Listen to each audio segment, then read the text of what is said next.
আসসালামু আলাইকুম বন্ধুরা, কেমন আছেন সবাই? আজকে আমি 12 মাসি আম দিয়ে একটি আচারের রেসিপি তৈরি করব। এজন্য আমি এখানে নিয়ে নিয়েছি কাঁচা আম। আমগুলোকে আমি প্রথমে ভালোভাবে পানি দিয়ে ধুয়ে নিয়েছি। এবারে আমটাকে আমি ভালোভাবে ছুলে নেব।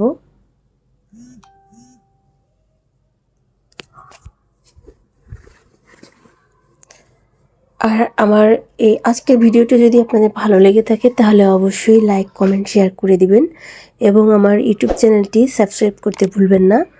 এবং আমার যারা ফেসবুক পেজ থেকে ভিডিওটি দেখছেন তারা আমার ফেসবুক পেজটি ফলো দিয়ে রাখবেন এবং শেয়ার করে দিবেন। সাধারণত আমরা সিজনাল আম দিয়ে রেসিপি তৈরি করি কিংবা আচার বানিয়ে রাখি, সারা বছর সংরক্ষণ করে রাখি। তো আমার এখানে আমি 12 মাসি যে আমটা পেয়েছি সেটা দিয়ে আচার তৈরি করছি।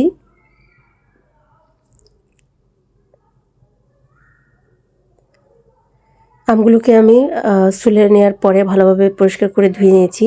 এরপরে আমি এটা থেকে এভাবে স্লাইস করে কেটে নিচ্ছি। ভিতরের যে ছোট বিচি ছিল আটি, সেটাকে আমি ফেলে দিয়েছি। আমার আমগুলো কাটা হয়ে গেছে। এবারে আমি আমগুলো রেখে দিচ্ছি পানি ঝরানোর জন্য। এরপরে একটি ফ্রাই প্যানে আমি তেল গরম দিয়ে দিচ্ছি। এখানে আমি সরিষার তেল ব্যবহার করেছি। আমি এখানে একবারে বেশি পরিমাণে সরিষার তেল দিয়েছি। এরপর এখানে 5-6 কোয়ার মতো রসুন দিয়ে দিচ্ছি, আস্ত রসুন। এটাকে আমি 30 থেকে 40 মিনিটের মতো ফ্রাই করে নেব রসুনটাকে। তারপর আমি দিয়ে দিচ্ছি শুকনা লাল মরিচ। এরপরে আমি মরিচটাকে 30 সেকেন্ডের মতো ভাজা করে দিয়ে দিচ্ছি ধুয়ে রাখা আম। এবারে আমটাকে আমি একটু নেড়ে চেড়ে নিচ্ছি।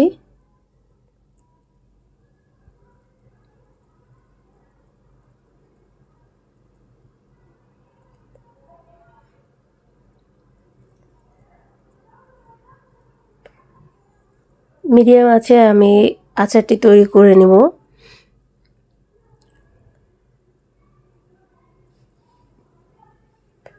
এরপরে আমি বাকি উপকরণগুলো দিয়ে দিব। আমি আরেকটু নেড়ে চেড়ে দিচ্ছি। এরপরে আমি দিয়ে দিচ্ছি চিনি। আর এখানে আপনার আমটা যদি অনেক টক হয়ে থাকে তাহলে আপনি সেই অনুযায়ী চিনি ব্যবহার করতে পারেন। আমার আমটি অতটাও বেশি টক ছিল না। যখন আমি আম কেটেছি তখন আমি একটু টেস্ট করে দেখেছি, কারণ আম যদি অনেক টক হয় তাহলে আপনাকে চিনির পরিমাণটা একটু বাড়িয়ে দিতে হবে। আমার চিনিটা প্রায় গলতে শুরু করেছে। আপনারা যেরকম মিষ্টি খেতে পছন্দ করেন সেই অনুযায়ী চিনি দিবেন।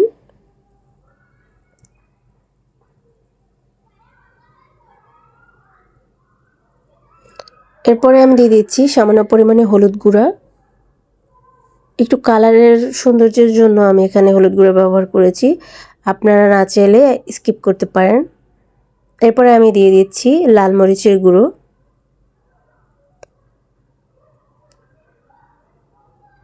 আর এই আচারটি তৈরি করার জন্য আমি আগে থেকেই 5 ফোড়ন ভালোভাবে ভেজে গুঁড়ো করে রেখেছি এবং আমি সেই মশলাটি এখন দিয়ে দিচ্ছি।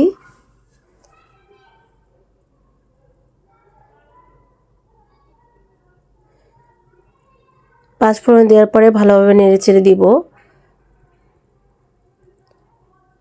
আর আমগুলো আমের আটি কিংবা আমগুলো ভালোভাবে সিদ্ধ হয়ে যাওয়ার পরে এটা গলতে শুরু করেছে। এরপরে আমি দিয়ে দিচ্ছি শুকনো মরিচ গুঁড়া। আমি এখানে শুকনো মরিচ আগে থেকে গুঁড়ো করে রেখেছিলাম, ভালোভাবে ফ্রাই করে আমি শুকনো মরিচ গুঁড়ো করে রেখে দিয়েছিলাম, সেটাকে এবারে শেষ পর্যায়ে অ্যাড করে দিচ্ছি। পাঁচফোড়ন গুঁড়ো এবং শুকনো মরিচ দেওয়ার পরে কালারটা আরেকটু চেঞ্জ হয়ে আসছে। আমার আচারটি প্রায় হয়ে গেছে। আচারটি চুলা থেকে নামিয়ে নেওয়ার পরে আমি এটাকে ভালোভাবে ঠান্ডা করে নেব এবং সংরক্ষণের জন্য কাঁচের পাত্র ব্যবহার করব। এই আচারটি আপনারা টেবিলে রেখে কিছুদিনের মতো ভালোভাবে রাখতে পারবেন এবং মাসখানেকের মতো ভালোভাবে রাখতে পারবেন ভিনেগার ছাড়াই। এখানে আমি কোনো ভিনেগার ব্যবহার করিনি। আর ফ্রিজে রেখে আপনি অনেক দিন খেতে পারবেন।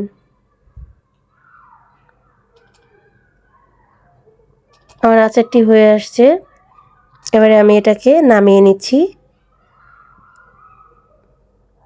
এবারে আমি এটাকে ঠান্ডা করার জন্য রেখে দিচ্ছি।